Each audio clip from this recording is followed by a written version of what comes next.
നമസ്കാരം, ആയുർ സമൃദ്ധിയുടെ പുതിയൊരു വീഡിയോയിലേക്ക് എല്ലാവർക്കും സ്വാഗതം. ഇന്നത്തെ വീഡിയോയിൽ ചൈനീസ് വെളുത്തുള്ളി എങ്ങനെയാണ് നമുക്ക് പ്രാദേശിക വെളുത്തുള്ളിയുമായിട്ട് ഡിഫറൻഷ്യേറ്റ് ചെയ്യാൻ പറ്റുന്നതെന്ന് നോക്കാം.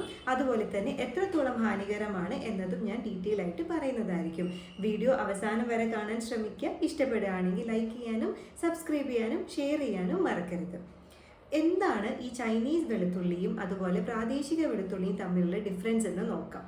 ചൈനയിലെ കൃഷിയിടങ്ങളിൽ ഏറ്റവും കൂടുതൽ സിന്തറ്റിക് ആയിട്ടുള്ള പദാർത്ഥങ്ങളാണ് യൂസ് ചെയ്യുന്നത്.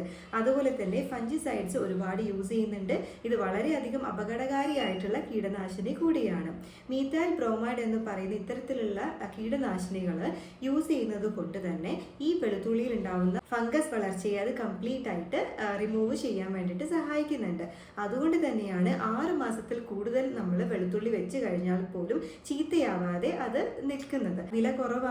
അതുപോലെ തന്നെ ഇത്തരത്തിലുള്ള ഫംഗിസൈഡ്സും കീടനാശിനികളും യൂസ് ചെയ്യുമ്പോൾ ഇവർക്ക് വിളവെടുപ്പും വളരെ നല്ല രീതിയിൽ അവർക്ക് മുന്നോട്ട് കൊണ്ടുപോകാൻ സാധിക്കുന്നുണ്ട്. എങ്ങനെയാണ് ഇത്തരത്തിലുള്ള വെളുത്തുള്ളിയെ നമുക്ക് തിരിച്ചറിയാൻ പറ്റുന്നതെന്ന് നോക്കാം. ഇതിനായിട്ട് വലിയ പണിയൊന്നുമില്ല. ആദ്യം തന്നെ ചൈനീസ് ഗാർലിക് ആണെങ്കിൽ കുറച്ചുകൂടി വലിയ സൈസ് ആയിരിക്കും.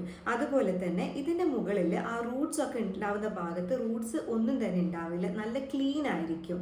ഇത് എന്തുകൊണ്ടാണെന്ന് വെച്ചാൽ ഈ ചൈനയിൽ നിന്നും ഇത് പ്രോസസ്സ് ചെയ്യുന്ന ടൈമിൽ തന്നെ ഇത്തരത്തിലുള്ള റൂട്ട്സ് ഒക്കെ അവർ കംപ്ലീറ്റ് ആയിട്ട് റിമൂവ് ചെയ്യുന്നുണ്ടോ. അപ്പോൾ ഇത് വളരെ എഫക്റ്റീവായിട്ട് നമുക്ക് കണ്ടുപിടിക്കാൻ പറ്റുന്ന ഒരു മാർഗമാണ്. അതുപോലെ തന്നെ ഇതിൻ്റെ ഒരു അല്ലി എടുത്ത് നമ്മൾ സ്മെല്ല് ചെയ്ത് കഴിഞ്ഞാലും ഒട്ടും തന്നെ കടുപ്പമില്ലാത്ത സ്മെല്ലായിരിക്കും.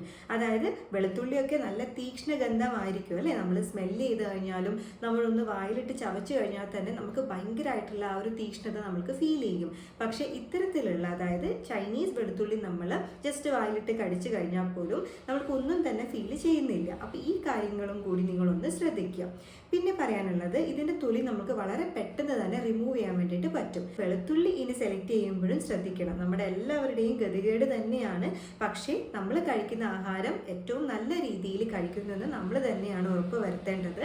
അതുകൊണ്ട് പച്ചക്കറി ആയാലും വെളുത്തുള്ളി ആയാലും ഏതൊരു ഫുഡ് ഐറ്റംസ് ആണെങ്കിലും നമ്മൾ സെലക്ട് ചെയ്യുമ്പോൾ ശ്രദ്ധിച്ച് നമ്മൾ സെലക്ട് ചെയ്യേണ്ടതാണ്.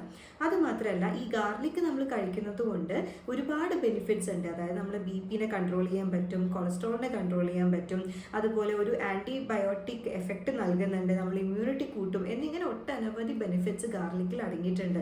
എന്ന് വെച്ച് എല്ലാവർക്കും അത് വാരി കഴിക്കാൻ പറ്റില്ല, ഓരോ കണ്ടീഷൻ ബേസ് ആണെന്ന് മാത്രം.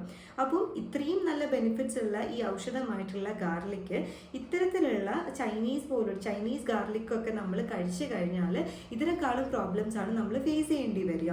കിഡ്നി റിലേറ്റഡ് ആയിട്ടുള്ള ഇഷ്യൂസ്, നമ്മുടെ ഓരോ അവയവങ്ങളെയൊക്കെ അത് കാര്യമായിട്ടത് ബാധിക്കും.